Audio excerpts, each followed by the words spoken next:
Hi friends, అందరూ ఎలా ఉన్నారు? మొట్టమొదటిసారిగా మా ఛానల్ చూస్తుంటే లైక్ చేయండి, షేర్ చేయండి, సబ్స్క్రైబ్ చేయండి. ఫ్రెండ్స్, వివరాలకు వెళ్ళే ముందు మరొకసారి పక్కన గంట బెల్ ఉంటుంది, దాన్ని మీరు ఖచ్చితంగా నొక్కినట్టయితే మేము పెట్టే ప్రతి వీడియో మీకు మెసేజ్ రూపంలో తెలియజేయబడుతుందండి.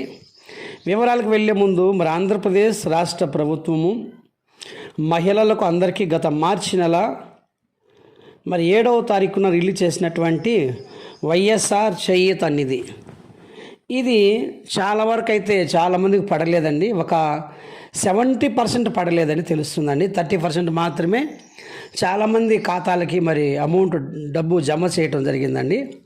ఎందుకంటే గత మార్చి 7వ రిలీజ్ చేసిన ద్వారా 16వ తారీఖు ఎలక్షన్ కోడ్ రావటం జరిగింది, మనందరికీ తెలిసిన విషయమే. ఎందుకనగా మహిళలు రాష్ట్రంలో ఎక్కువ మంది ఉన్నారు, వాళ్ళ ఓటర్లే ఎక్కువగా రాష్ట్ర ప్రభుత్వాన్ని ప్రభావితం చేయగలిగిన మహిళలు ఉన్నారు. కాబట్టి మహిళల ఓట్లే మరి ఎక్కువ, వాళ్ళు ఏదైతే ఎవరే ఎన్నుకుంటే వారే ముఖ్యమంత్రి అయ్యే విషయం మనందరికీ తెలిసిన విషయమే.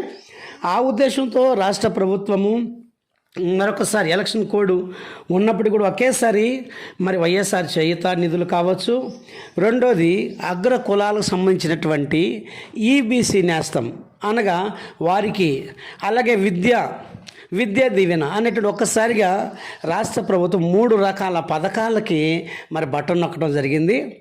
అయితే రాష్ట్ర ప్రభుత్వం అయితే మరి ఒక చక్కటి కీలక ప్రకటన అయితే చేసిందండి.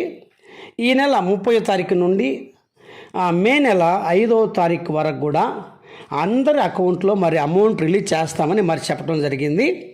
కాకపోతే ఎన్నికలు ప్రకటించినప్పటికీ చాలామంది విద్యార్థులు కూడా చాలామంది ఫీజు రీయింబర్స్మెంట్ అనేది కూడా ఎవరికీ పడలేదు.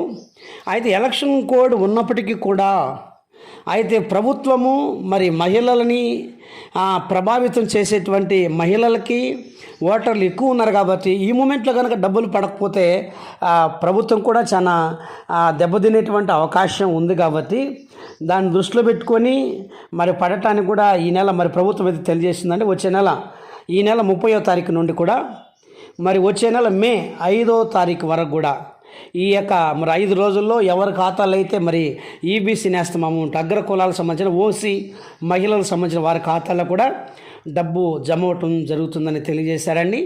చాలామంది మరి బ్యాంక్ అకౌంట్ యాక్టివ్ ఉందా, ఇన్యాక్టివ్ ఉందా? చాలామంది మెయిన్ మన బ్యాంక్ అకౌంట్లో మినిమం బ్యాలెన్స్ ఉండాలి. మినిమం బ్యాలెన్స్ ఉంటేనే ఒకవేళ అకౌంట్లో పడినా మనకు మెసేజ్ రూపంలో వస్తుంది మెసేజ్. చాలామంది మినిమం అకౌంట్ బ్యాంక్లో పెట్టుకోరు, వాళ్ళకి ఏమవుతుందంటే అకౌంట్ క్లోజ్ అవుతుంది. క్లోజ్ అవ్వటం వల్ల వారి అకౌంట్లో పడదు. కాబట్టి ఒకసారి మీరు వెళ్ళి మీ బ్యాంక్కి వెళ్ళి ఎన్పిసి లింక్ అనేది ఖచ్చితంగా మీరు చేసుకోండి. ఎన్పిసి లింక్ అంటే ఉన్నటువంటి మీ ఆధార్ కార్డుకి మీ బ్యాంక్ అకౌంట్కి ఆధార్ కార్డుతో పాటుగా సెల్ నెంబరు మీరు లింక్ చేపిస్తే మరి అమౌంట్ పడిన కొన్ని నిమిషాలలోనే మీకు మెసేజ్ రూపంలో తెలియజేయబడుతుంది. ఏపీ ప్రభుత్వం అయితే చెప్పిందండి, ఖాతా యాక్టివ్గా ఉండేటట్లుగా ఉండాదా లేదా అని ఒకసారి చెక్ చేసుకోండి. మరొకసారి ఈ నెల మరి 30వ తారీఖు నుండి 5వ తారీఖు వరకు పడుతుందని ప్రభుత్వం చెప్పిందండి. ఫ్రెండ్స్, ఈ వీడియోను చాలామందికి షేర్ చేయండి. ఫ్రెండ్స్, చాలామంది షేర్ చేయండి.